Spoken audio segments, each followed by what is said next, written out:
বল্টু আর sir মজার কথোপকথনের গল্প। বল্টু নামের ছেলেটাকে সবাই চেনে। পাড়ার সবচেয়ে দুষ্টু আর বুদ্ধিদীপ্ত ছেলে হল বল্টু। কিন্তু যতই দুষ্টু হোক, তার জবাব দেওয়ার কায়দা এমন যে শুনলে হাসি না চেপে থাকা যায় না। স্যাররা কখনো রাগ করেন, আবার কখনো হেসেই ফেলেন। আজকের গল্পটা পুরো ক্লাস আর বল্টুর মজার কাণ্ড নিয়ে।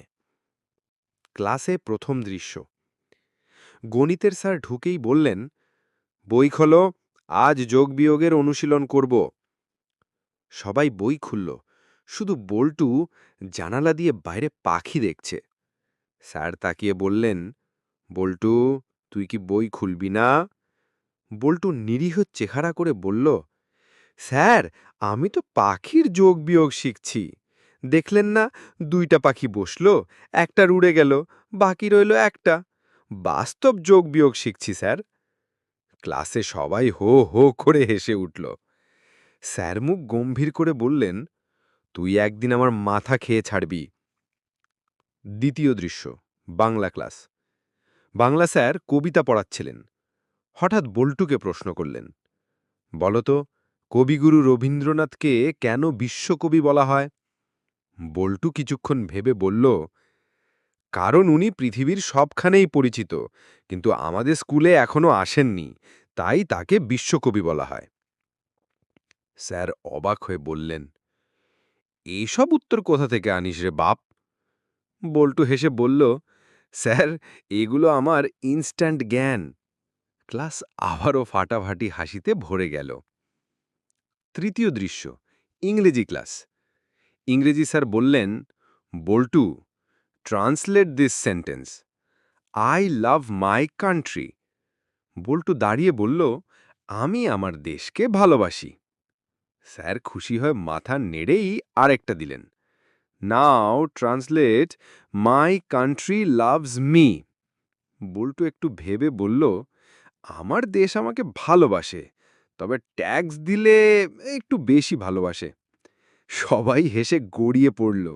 স্যার চোখ রাঙালেও হাসি চাপতে পারলেন না। চতুর্থ দৃশ্য। বিজ্ঞান ক্লাস। বিজ্ঞান স্যার বললেন, বলো তো, সূর্যের চারপাশে কি ঘোরে? বল্টু বলল, স্যার, আমাদের গ্রহ। ঠিক আছে, এবার বলো, পৃথিবীর চারপাশে কি ঘোরে? বল্টু চোখ টিপে বলল, স্যার, দোকানের বাকি টাকা না দিলে দোকানদার আমার চারপাশেই ঘোরে। ক্লাসে আবার হাসির রোল। পঞ্চম দৃশ্য। ইতিহাস ক্লাস। ইতিহাস স্যার বললেন, বল্টু বলো তো, মোঘল সাম্রাজ্যের পতনের কারণ কি? বল্টু সঙ্গে সঙ্গে বলল, স্যার, নিশ্চয়ই তখনও পড়াশোনা ঠিকমতো করত না কেউ, তাই সাম্রাজ্যের পতন হলো। স্যার বললেন, তোর কথা শুনলে মনে হয় তুইও একদিন ইতিহাস বানাবি। ষষ্ঠ দৃশ্য। পরীক্ষার হলে। পরীক্ষার হলে সবাই খাতা নিয়ে ব্যস্ত। বল্টু খাতা দেখে শুধু আঁকিবুকি করছে। স্যার গিয়ে বললেন, বল্টু, পড়াশোনা করিসনি নাকি? এত আঁকিবুকি কেন? বল্টু হেসে বলল, স্যার, প্রশ্নে লেখা আছে চিত্র সহকারে উত্তর দাও, আমি তো সব উত্তর চিত্র দিয়ে দিয়েছি। স্যার মাথায় হাত দিয়ে বসে গেলেন। সপ্তম দৃশ্য। প্রধান শিক্ষকের কক্ষে। একদিন এত অভিযোগ জমল যে স্যার বল্টুকে নিয়ে প্রধান শিক্ষকের কাছে গেলেন।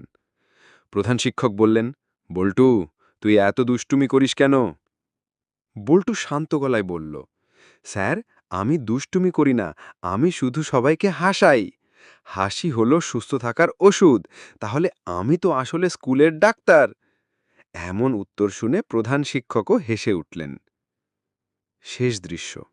বিদায়ের দিন। বছরের শেষে স্যার বললেন, বল্টুল, তোর দুষ্টুমি আমরা ভুলব না, তবে সত্যি কথা বলতে তোর মজার উত্তরগুলো ক্লাসে আনন্দ দিয়েছে। হয়তো তুই পড়াশোনায় প্রথম হবি না, কিন্তু মানুষের মুখে হাসি ফোটানোর ক্ষমতা আছে তোর। বল্টু হেসে বলল, স্যার, আমি যদি সবাইকে হাসাতে পারি তবে সেটাই আমার ফার্স্ট ক্লাস রেজাল্ট। উপসংহার। বল্টু আর স্যারের এই মজার কথোপকথন শুনে বোঝা যায়, সবসময় শুধু বই মুখস্থ করাই শিক্ষা নয়, কখনো কখনো হাসি মজার মাধ্যমেও শেখা যায় অনেক কিছু। বল্টু যেমন সবার কাছে দুষ্টু বালক, আবার সবার মুখে হাসি ফোটানোর জন্যেও সে প্রিয়।